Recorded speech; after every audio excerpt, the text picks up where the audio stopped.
March 27th, 1980. Silver Thursday. The day silver crashed from $50 to $10.80 in a matter of hours. The Hunt brothers' attempt to corner the silver market collapsed. Fortunes were obliterated. Brokerage firms went bankrupt. The entire financial system nearly imploded. It was the most catastrophic single-day crash in commodities history. And now, 46 years later, people are asking, is it happening again? Silver just crashed from $121 to $78 in days, a 35% wipeout, the worst decline since 1980. Margin calls everywhere, leveraged traders liquidated, billions in market cap vaporized.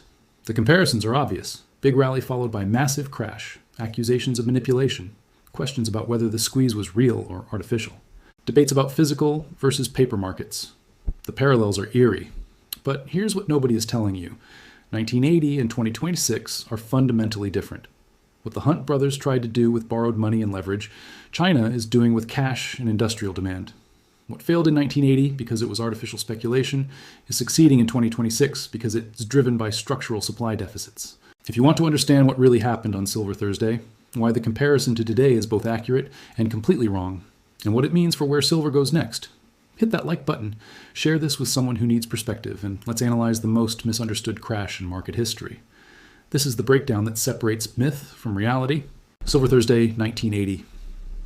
What actually happened? Let me take you back to exactly what happened in 1980. Because most people get this story wrong. They think the Hunt brothers just bought a lot of silver and it crashed. The reality is far more complex and far more relevant to what's happening today. Nelson Bunker Hunt and William Herbert Hunt started accumulating silver in 1973. Their thesis was simple. Inflation was out of control, the dollar was being debased, and precious metals were the only real store of value. Sound familiar? They started buying physical silver, bars, coins, whatever they could get. By 1979, they had accumulated approximately 100 million ounces. That's roughly 12% of global annual production at the time. They stored it in vaults in New York, Chicago, and Switzerland, but 100 million ounces wasn't enough. They wanted to corner the market, control the price, force a squeeze. So they started buying silver futures on COMEX, not to take delivery, to leverage up. They were using futures contracts to control 200 plus million ounces of silver with borrowed money. Here's the key. They were buying futures with only 10 to 20% margin. That means for every $1 million they put up, they controlled $10 million worth of silver, massive leverage. And as the price rose, their positions became more valuable, which allowed them to borrow more money and buy more contracts, a self-reinforcing loop. Silver went from $6 per ounce in January 1979 to $50 per ounce by January 1980. In 733% gain in 12 months, the Hunt brothers' positions were worth billions. They were on top of the world. Then the exchanges changed the rules. On January 7th, 1980, COMEX announced Silver Rule 7. This new regulation imposed position limits, raised margin requirements from 10% to 50%, and restricted trading to liquidation only. No new buying allowed. This was the death blow. The Hunt brothers couldn't buy more contracts to support the price. They couldn't roll positions. And with margin requirements quintupled, they needed to post massive amounts of cash or liquidate. They tried to hold, they scrambled for cash, and they borrowed from banks, they sold other assets, but it wasn't enough. On March 27th, 1980, Silver Thursday, they received a margin call they couldn't meet. Their brokers started force liquidating their positions. The price crashed from $21, it had already fallen from the $50 peak, to $10.80 in a single day. The Hunt brothers lost an estimated $1.7 billion. Their brokerage firm, Bosch Halsey Stewart Shields, nearly went bankrupt. The entire financial system was on the edge of collapse. Federal regulators had to step in. A consortium of banks provided a $1.1 billion bailout. The Hunt brothers eventually declared bankruptcy in 1988. Nelson Bunker Hunt famously said, $1 billion is not what it used to be. The parallels to today that everyone sees. Now let's talk about why people are comparing 2026 to 1980. Because on the surface, the similarities are striking. Similarity 1, the parabolic rally. In 1979-1980, silver went from $6 to $50. In 2024 to 2025, silver went from $18 to $121. Both moves were driven by narratives about inflation, dollar debasement, and safe haven demand. Similarity 2, the accusations of manipulation. In 1980, the Hunt brothers were accused of artificially manipulating prices higher through cornering and squeezing. In 2026, people are accusing China of doing the same thing through Shanghai premium manipulation and strategic buying. Similarity 3, the massive crash. In 1980, silver crashed 78% from $50 to $10.80. In 2026, silver crashed 35% from $121 to $78 in days. Both were violent, sudden, and devastating to leveraged holders. Similarity 4. The role of margin changes. In 1980, COMEX raised margins from 10% to 50%, triggering the collapse. In 2026, COMEX raised margins from $10,000 to $52,000 per contract, and Shanghai raised margins to 60%, both contributing to the sell-off. Similarity 5, the physical versus paper debate. In 1980, the Hunt brothers argued they were buying real physical silver, not just paper. In 2026, the bulls argue the same. Shanghai is buying physical while COMEX is manipulating paper. Similarity 6, the systemic risk. In 1980, the Hunt brothers' collapse nearly took down the entire financial system. In 2026, if COMEX goes to force majeure on silver deliveries, it could trigger a crisis of confidence in commodity exchanges globally. These parallels are real, and they're why bears are saying, this is 1980 all over again. The squeeze is artificial. The crash proves it. Silver is going back to $20 or lower. The critical differences that change everything. But here's where the comparison falls apart. Because despite the surface similarities, 2026 is fundamentally different from 1980 in ways that completely change the outcome. Difference 1, speculation versus consumption. The Hunt brothers were speculators. They were buying silver to corner the market and profit from price appreciation. They didn't need 200 million ounces for industrial use. They were pure financial players. China is different. Chinese industrial demand for silver is 320 to 350 million ounces annually. Solar panels, EVs, 5G, electronics, they consume the metal. They're not speculating. They're securing supply for their manufacturing base. When they buy at elevated prices, it's because they need the physical metal for production, not profit. Difference 2, leverage versus cash. The Hunt brothers were massively leveraged. They controlled 5 to 10 billion worth of silver with maybe 500 million or $1 billion of their own capital. When margins were raised, they couldn't meet the calls. China is buying with cash. The People's Bank of China has $3+ trillion in foreign reserves. Chinese solar companies have access to government-backed credit. They're not using 90% leverage on futures. They're taking physical delivery and paying up front. You can't margin call someone who owns the metal outright. Difference 3, artificial scarcity versus structural deficit. In 1980, there was no real silver shortage. Global mine production was adequate. The only reason prices spiked was because the Hunt brothers were hoarding and creating artificial scarcity. In 2026, the deficit is real. The Silver Institute projects 200+ million ounce annual deficits through 2030. Mine production is flat at 830 million ounces. Industrial demand is 600+ million ounces and growing. Above ground inventories are being depleted. This isn't artificial, it's structural. Difference 4, single actors versus sovereign strategy. The Hunt brothers were two individuals, and when they failed, the squeeze collapsed because the entire move was dependent on them. China is a sovereign nation executing a strategic resource policy. If one Chinese solar company stops buying, 10 others continue. If one bank pulls back, the government steps in. The buying is distributed, institutional, and backed by national strategy. It doesn't collapse if one entity fails. Difference 5, rule changes helped the shorts in 1980, but they're failing in 2026. When COMEX changed the rules in 1980, it killed the longs and saved the shorts. Mission accomplished. In 2026, COMEX and Shanghai both raised margins massively, but delivery demand is still accelerating. Inventories are still draining. The Shanghai premium is still above 40%. The rule changes are slowing the squeeze slightly, but not stopping it, because this time the squeeze is driven by physical fundamentals, not paper leverage. The mid-reveal, 1980 proved paper beats leverage, 2026 proves physical beats paper. Here's the critical insight that ties this all together. Silver Thursday 1980 taught the market a lesson. Leveraged speculation in paper markets can be destroyed by exchange rule changes and forced liquidations. The Hunt brothers proved that if you're playing with borrowed money in a rigged casino, the house can change the rules and wipe you out. But 2026 is teaching a different lesson.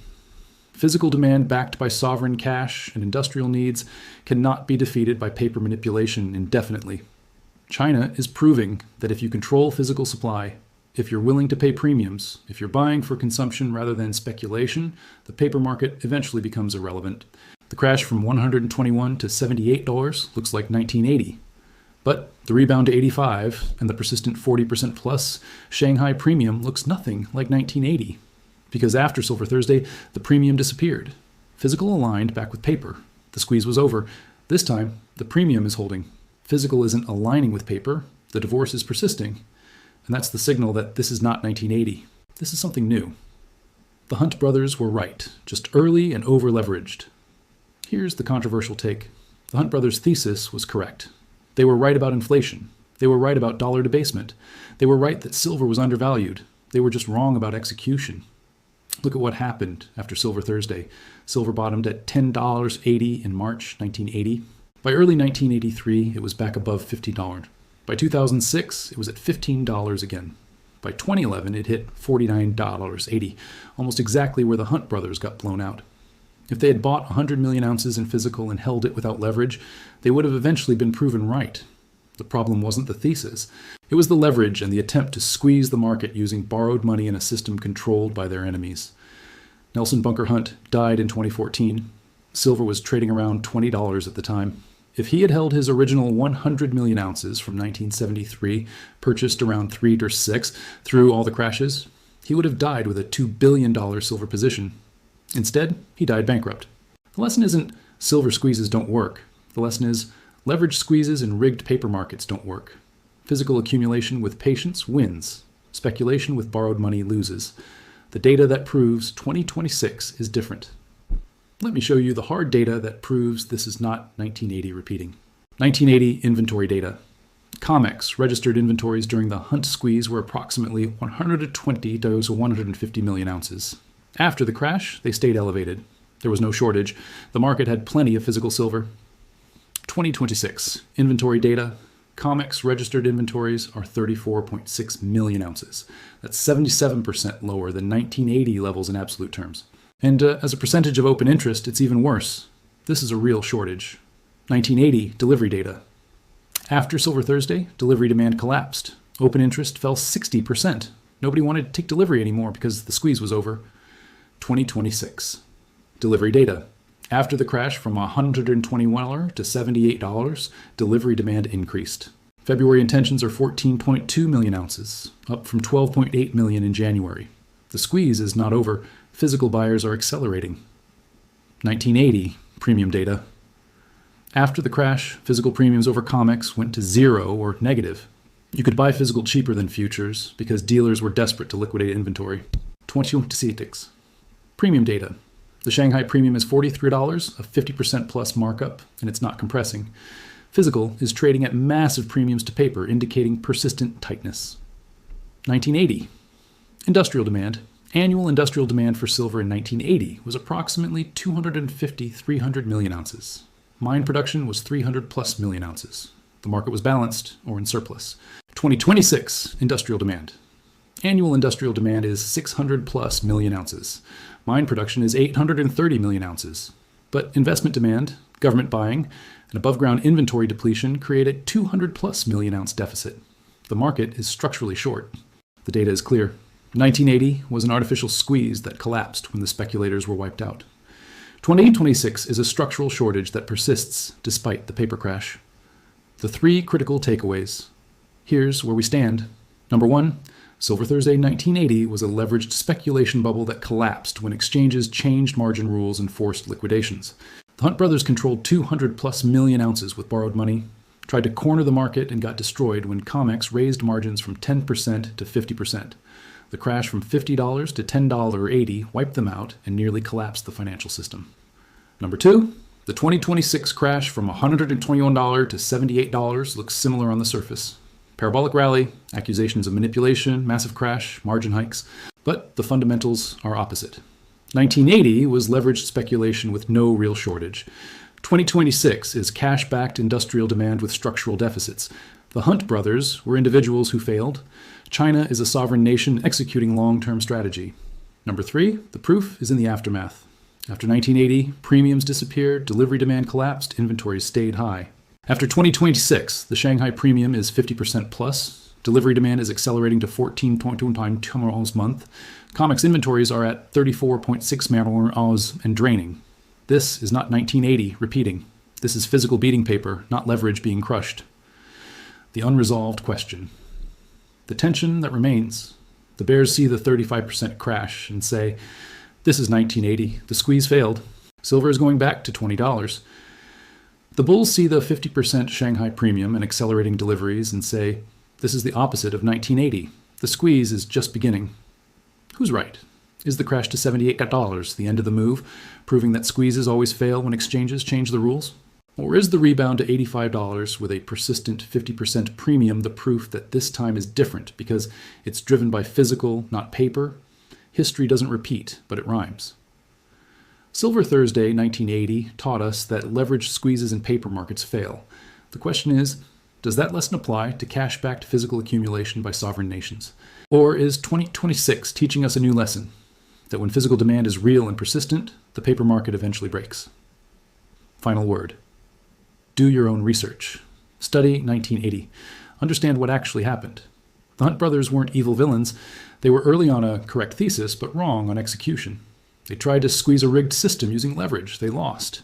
The lesson isn't silver squeezes don't work. The lesson is leverage in paper markets is suicide. Physical accumulation with patience is the winning strategy. The Hunt brothers would have won if they had just bought 100 million ounces outright and held for 30 years. Instead, they tried to force the market with borrowed money. Is 2026 repeating 1980? In some ways, yes. In the ways that matter, no. The crash looks the same, but the fundamentals underneath are completely different. Watch the data. Watch delivery demand. Watch the Shanghai premium. Watch the inventory drain. If those metrics continue, if deliveries stay above 14M Oz month, if the premium stays above 40%, if inventories keep falling, then this is not 1980. This is something the market has never seen before. A sovereign-backed, cash-funded, industrially driven squeeze that the exchanges cannot stop with rule changes. The Hunt brothers failed because they were leveraged speculators in a rigged game. China might succeed because they're cash buyers of a scarce industrial commodity. Time will tell, but don't confuse the two. History rhymes. It doesn't repeat. Trade accordingly.